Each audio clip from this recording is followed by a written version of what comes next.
Hello friends, welcome to my new blogs. आज जो है आपको गोरखपुर का दर्शन कराएंगे। पहले गोरखनाथ मंदिर, उसके बाद हमारे ऑनरेबल सीएम साहब आ रहे हैं, माननीय श्री योगी आदित्यनाथ जी हमारे कॉलेज में। तो वैसे तो उम्मीद है कि शायद वहाँ ब्लॉग बना सकें,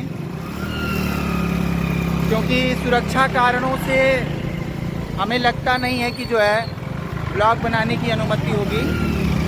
आज हमारे फ्रेंड के साथ हम गोरखपुर के दर्शन के लिए निकले हैं। आपको यूनिवर्सिटी दिखाएंगे और पॉसिबल होगा तो अंदर चलेंगे, टाइम कम है। और साथ में ही गोरखपुर का सबसे मशहूर नौका विहार, रामगढ़ ताल और छोटी छोटी जगहों को दिखाने की कोशिश करेंगे जो काफ़ी मशहूर है। बाकी जू वगैरह तो जा नहीं पाएंगे, टाइमिंग कम है। तो देखते हैं आज जितना आप लोग को दिखा पाएंगे ब्लॉग में कैप्चर करने की कोशिश करेंगे। बाकी चलते हैं, आप लोग एंजॉय करिए।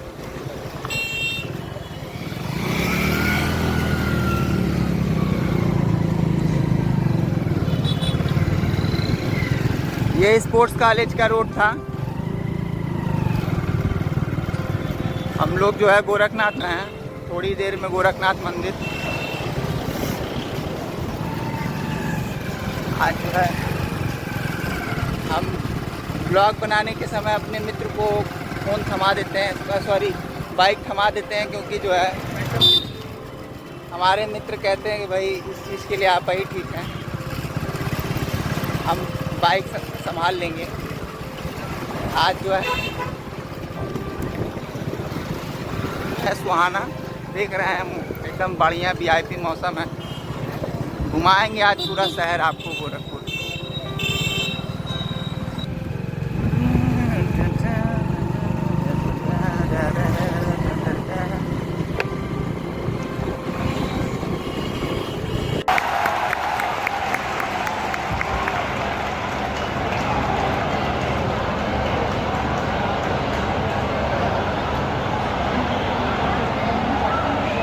महात्मा गांधी पीजी कॉलेज के पूर्व प्रबंधक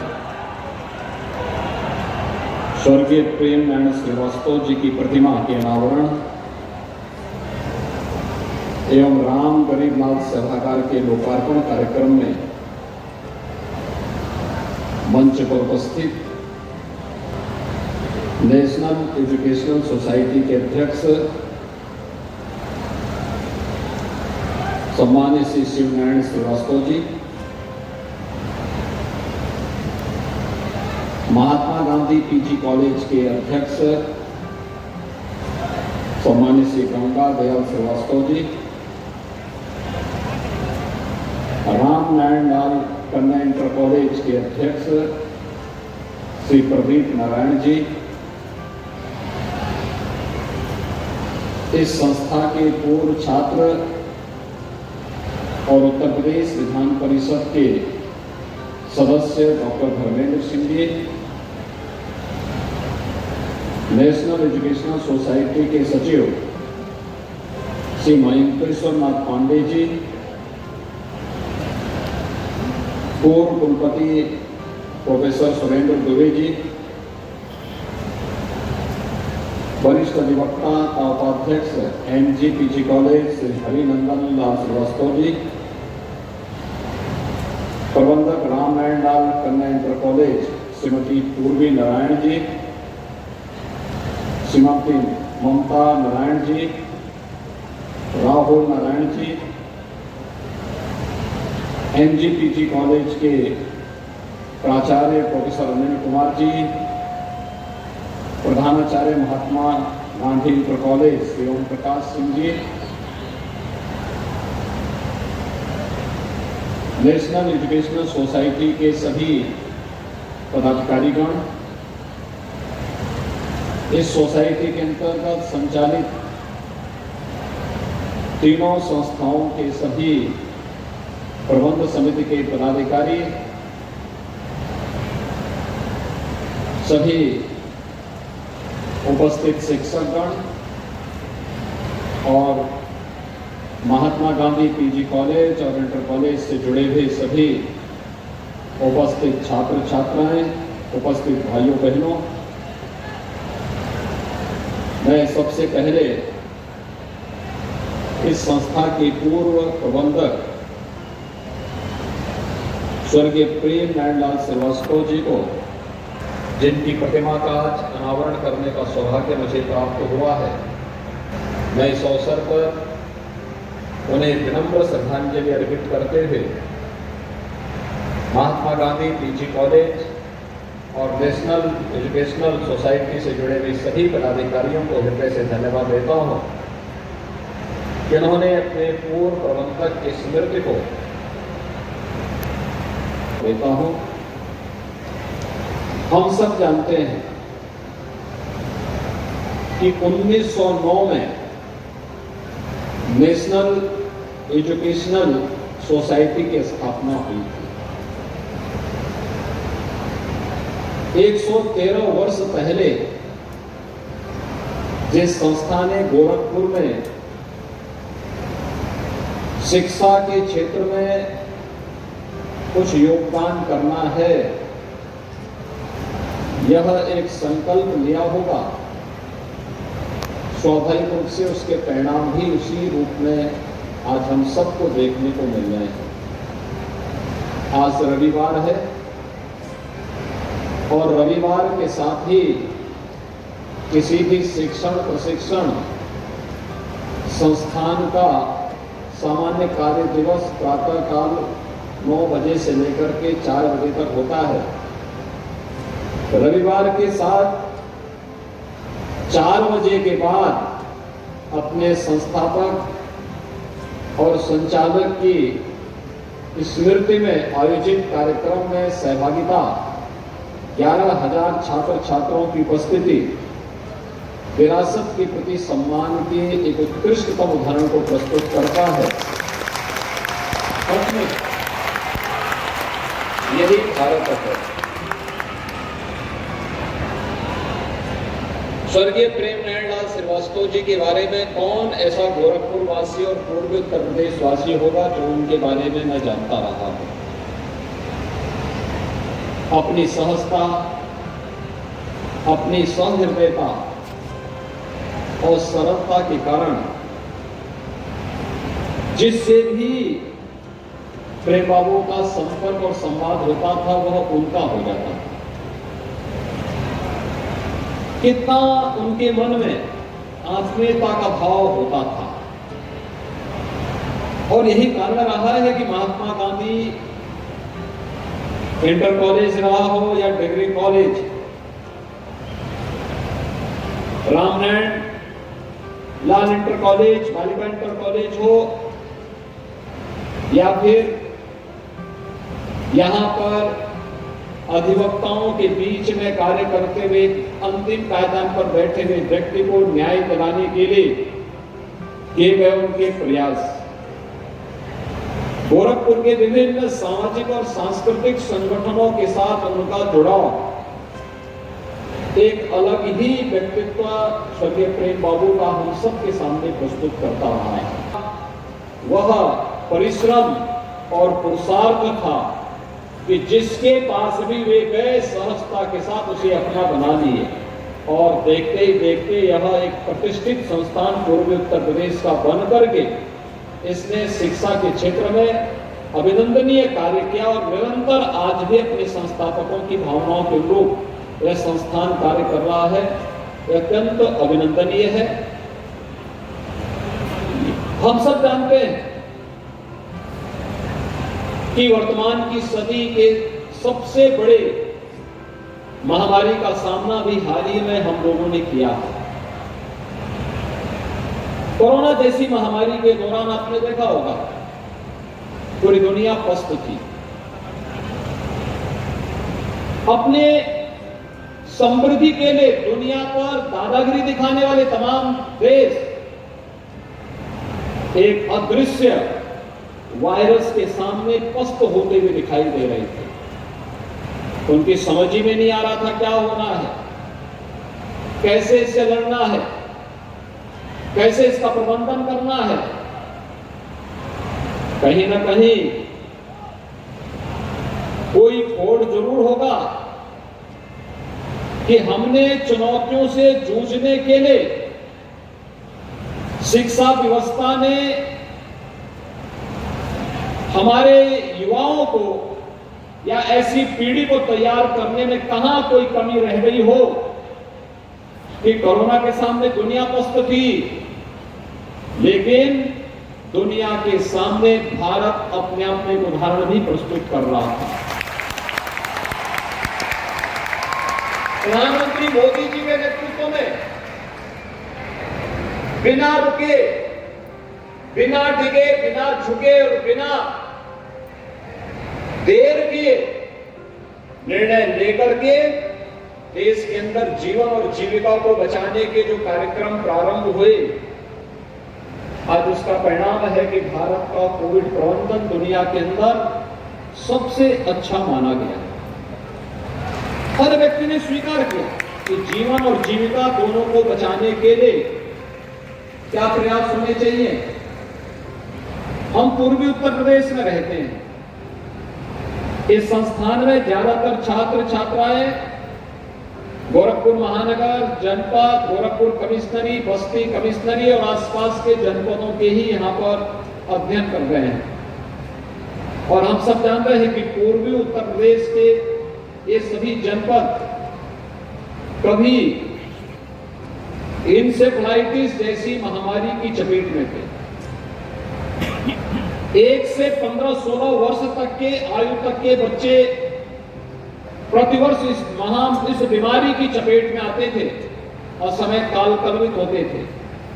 और उसके उपरांत केवल समाचार पत्रों की सुर्खियों तक ये सभी समाचार सीमित रह जाते थे।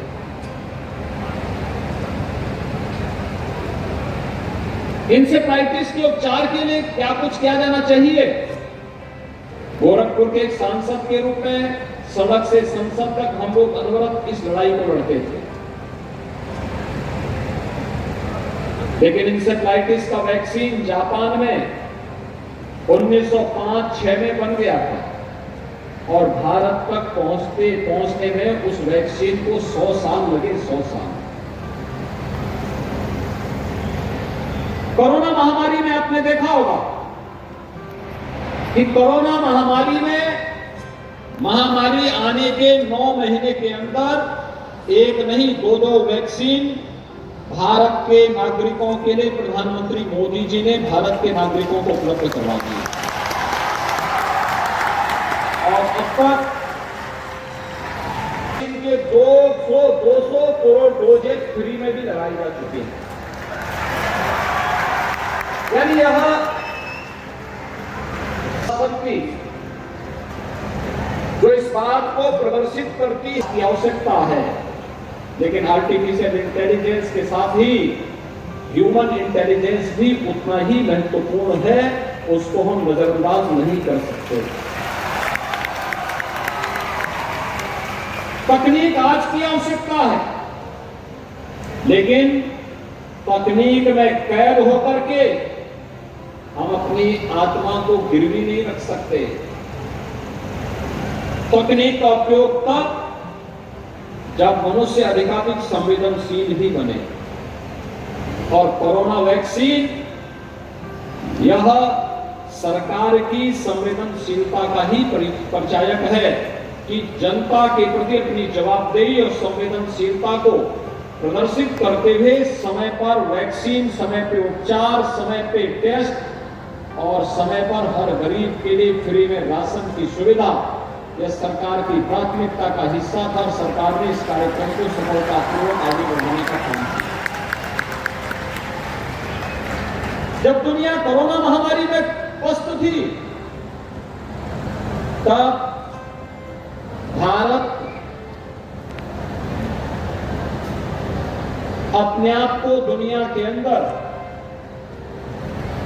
एक बार फिर से शिक्षा के क्षेत्र में विश्व गुरु के रूप में स्थापित करने के उन संकल्पों के साथ आगे बढ़ रहा है। ये संकल्प जो राष्ट्रीय शिक्षा नीति के माध्यम से प्रधानमंत्री मोदी जी ने देश के सामने रखा है। और मैं धन्यवाद दूंगा कि आज यहां पर नेशनल एजुकेशनल सोसाइटी ने अपनी संस्थाओं में रिटायर्ड शिक्षकों को मेंटर के रूप में स्थापित करने के लिए जो एक अभिनव प्रयोग प्रारंभ किया है।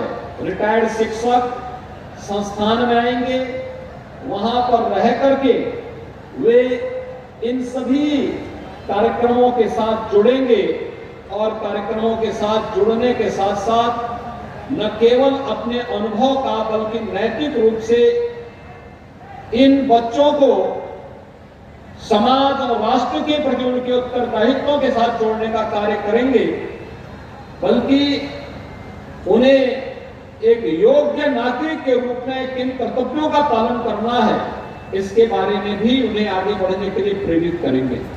एक अभिनव प्रयोग है। मैं नेशनल एजुकेशनल सोसाइटी को इसके लिए हृदय से धन्यवाद देता हूं।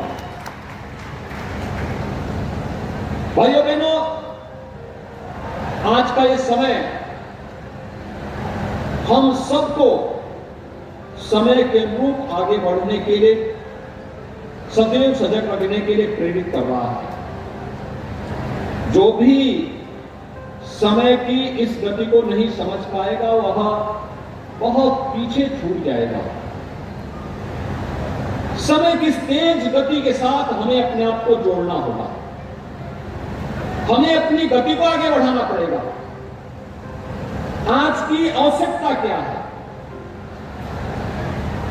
अगर हम समय के अनुरूप नहीं कर पाएंगे, निर्णय नहीं ले पाएंगे, उसके अनुरूप अगर हम अपने आप को तैयार नहीं कर पाएंगे तो हम फिर कोसों दूर रह जाएंगे। हमसे समाज कई आगे निकल जाएगा और प्रतिस्पर्धा में अगर पिछड़ने का मतलब हम अपने आप को अकेले महसूस कर लेंगे। एकांकीपन जीवन का हिस्सा नहीं हो सकता। हमें समय के अनुरूप अपने आप को तैयार करना होगा और समय के अनुरूप तैयार करने के लिए आज की आवश्यकता क्या है? सरकार ने इस संबंध में बहुत सारे निर्णय लिए और मैं अक्सर जब किसी शिक्षण संस्थान में जाता हूं कुछ मुद्दों पर जरूर बात करता हूं। एक, आखिर हमारी शिक्षण प्रशिक्षण संस्थाएं समाज से और सरकार की नीतियों से निरपेक्ष क्यों हो गई? जिस समाज ने हमें जीने के लिए उचित माहौल दिया है, क्या उस समाज के प्रति हमारा कोई दायित्व नहीं है? हर व्यक्ति का दायित्व है।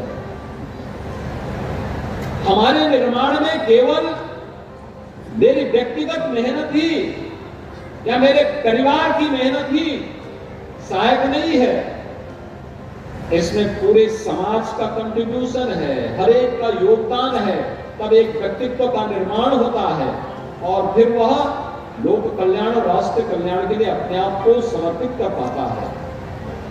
समाज के प्रति उन उत्तरदायित्वों को समझने का प्रयास एक छात्र जब आगे बढ़ता है, योग्य नागरिक के रूप में अपनी उपस्थिति दर्ज करने के लिए आगे बढ़ता है, उनके माता पिता उनके शिक्षक का योगदान होगा, लेकिन साथ साथ समाज का भी उस पर एक ऋण है। उस ऋण से वो अपने आप को अलग नहीं कर सकता और इसलिए समाज के प्रति अपने उत्तरदायित्वों को समझना।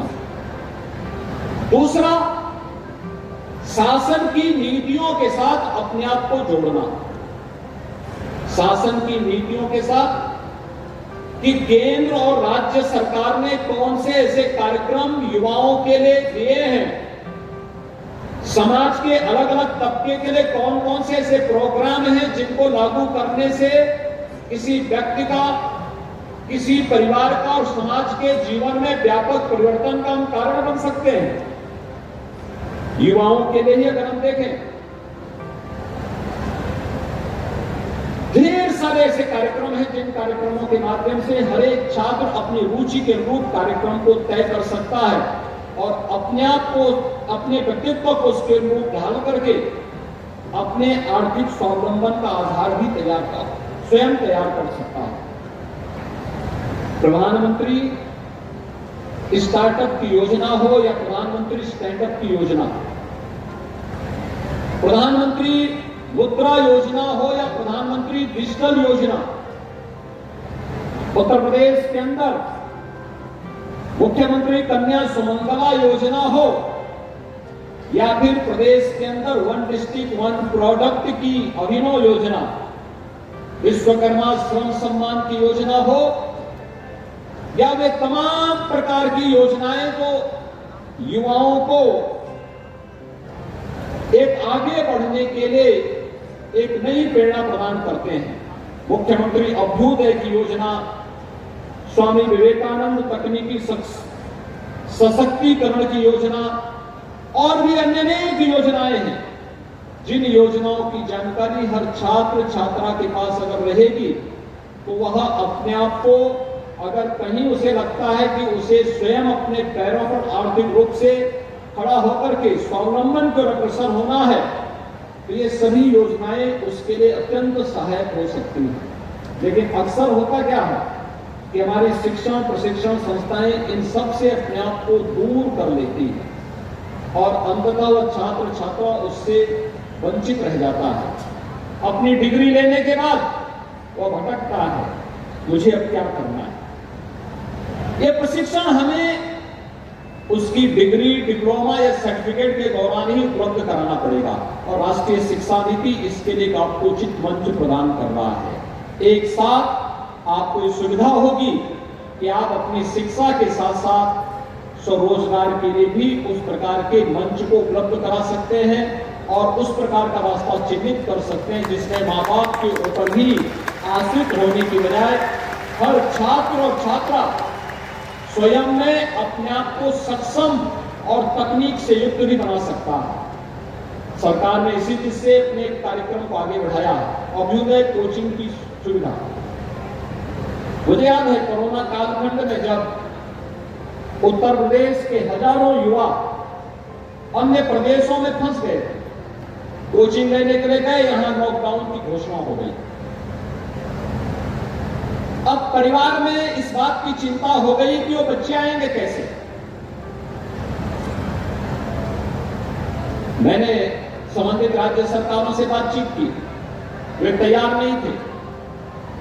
फिर मैंने उनसे कहा कि ठीक है, अगर आप सहयोग नहीं कर सकते हैं तो मैं अपनी बसेज भेज रहा हूं, आप हमारी बसेज को रोकेंगे नहीं। और फिर मुझे उत्तर प्रदेश से एक साथ 500 बसेज भेजनी पड़ी थी उन राज्यों में और वहां से उन बच्चों को सुरक्षित लेके आना पड़ा था, परिवारों को राहत। लेकिन एक चैलेंज हम सबके सामने था कि बच्चे, कोई नीट की तैयारी करने के लिए गया है, कोई IIT JEE की तैयारी करने के लिए गया है, कोई MBA की तैयारी था, कोई राज्य के TCS की सर्विस के लिए और कोई UPSC की सर्विस के लिए वहां पर अपनी तैयारी करने के लिए गया था। अलग अलग क्षेत्र की, कोई बैंकिंग PO के लिए गया था।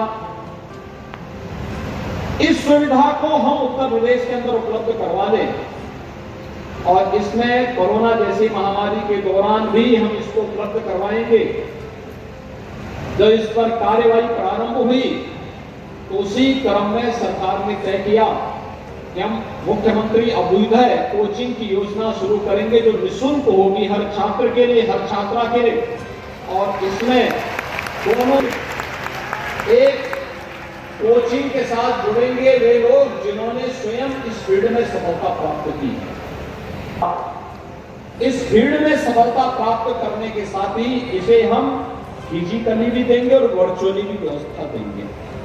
आज आप देख रहे होंगे लाखों युवा उत्तर प्रदेश की अभ्युदय कोचिंग की सुविधा के साथ जुड़े हुए हैं और जो आर्थिक रूप से कमजोर बच्चे हैं उन्हें हम लोग प्रदेश के अंदर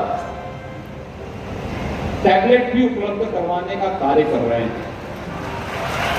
दूसरा, उत्तर प्रदेश इस बात के लिए गौरव की अनुभूति कर सकता है कि उत्तर प्रदेश में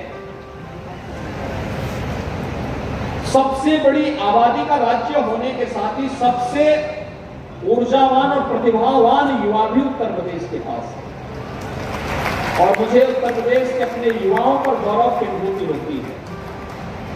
देश के अंदर कहीं मैं जाता हूं, दुनिया के अंदर कहीं भी मैं जाता हूं, मुझे उत्तर प्रदेश का युवा जीवन के प्रत्येक क्षेत्र में कार्य करते हुए दिखाई देता है, मेहनत करते हुए दिखाई देता है और उत्तर प्रदेश के प्रति आत्मीयता का भाव रखते हुए दिखाई देता है। जब भी मैंने उनसे आह्वान किया यूपी के बारे में, वो बढ़ चढ़ करके आगे आकर के उत्तर प्रदेश के विकास के लिए अपना योगदान देने के लिए उत्सुक दिखाई देता है। तो हमारा यह उत्तर प्रदेश का जो वर्तमान युवा है, जो कॉलेजेस में अध्ययन कर रहा है, विश्वविद्यालय में, तकनीकी संस्थानों में, मेडिकल के संस्थानों में अध्ययन कर रहा है, इस युवा को तकनीकी रूप से सक्षम बनाने के लिए भी राज्य सरकार कार्यक्रम को आगे बढ़ाएगी। इससे हम लोगों ने अभिनव योजना प्रदेश के अंदर चलाई है कि हर स्नातक और प्रास्नातक छात्र अथवा छात्रा को हम टैबलेट अथवा स्मार्टफोन की सुविधा से युक्त करेंगे और इसमें अब तक हम 15 लाख युवाओं को इस सुविधा दे चुके हैं। आगामी 5 वर्ष में 2 करोड़ युवाओं को इस सुविधा से जोड़ने के कार्यक्रम के साथ सरकार वर्तमान में कार्य कर रही है। इन्फोसिस जैसी संस्थाओं को हमने इसके साथ जोड़ा है जो प्रोग्राम दें।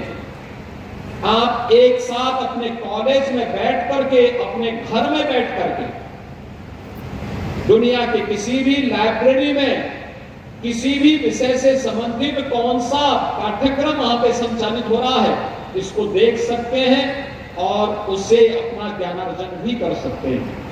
ये सुविधा राज्य सरकार आपको उपलब्ध करवाने के कार्यक्रम के साथ जोड़ने जा रही है और ये कार्यक्रम तेजी के साथ आगे बढ़ रहा है। मैं अपने सभी युवाओं से कहना चाहूंगा, हम समय के अनुरूप अपने आप को तैयार करें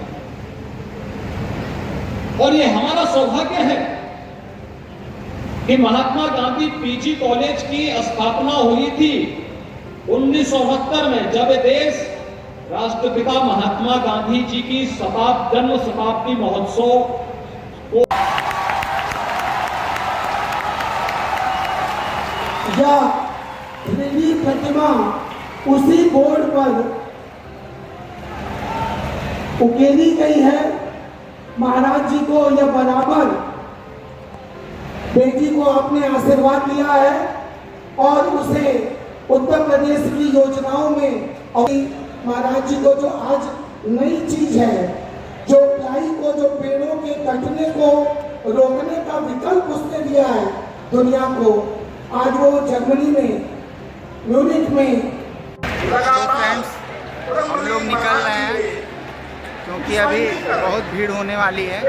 हम लोग 10 मिनट पहले ही निकल गए। 10 मिनट बाद प्रोग्राम समापन हो जाएगा माननीय योगी जी का, और काफ़ी बढ़िया जो है प्रोग्राम रहा और बहुत कुछ सारी योजनाओं के बारे में सीखने और समझने को मिला, बहुत जानकारी मिली, काफ़ी जानकारी भरा रहा और काफ़ी अच्छा बीता सब। चलते हैं हम लोग आगे की तरफ। वीडियो ब्लॉग बहुत लंबा हो गया, आप लोग को सेपरेट ब्लॉग ही देंगे। भीड़ आप देखिए, भीड़ और यहाँ से हम लोग पीछे से प्रांगण आपको दिखा रहे हैं प्रोग्राम का कितना।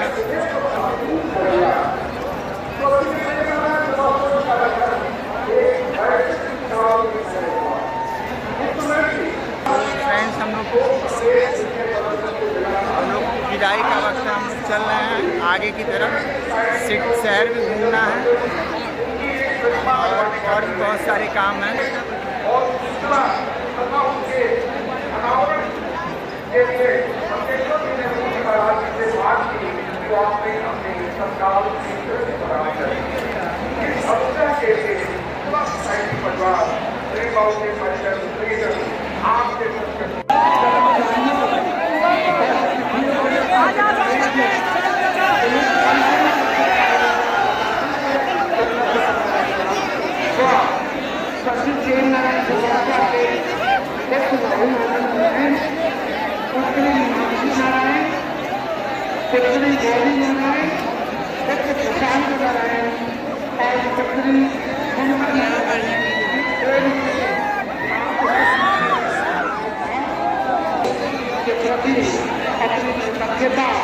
व्यक्त करता हूँ। अभी भी छात्र बच्चे हैं, अब इतने लोग जाने दें। अतिथि के निकल जाने के बाद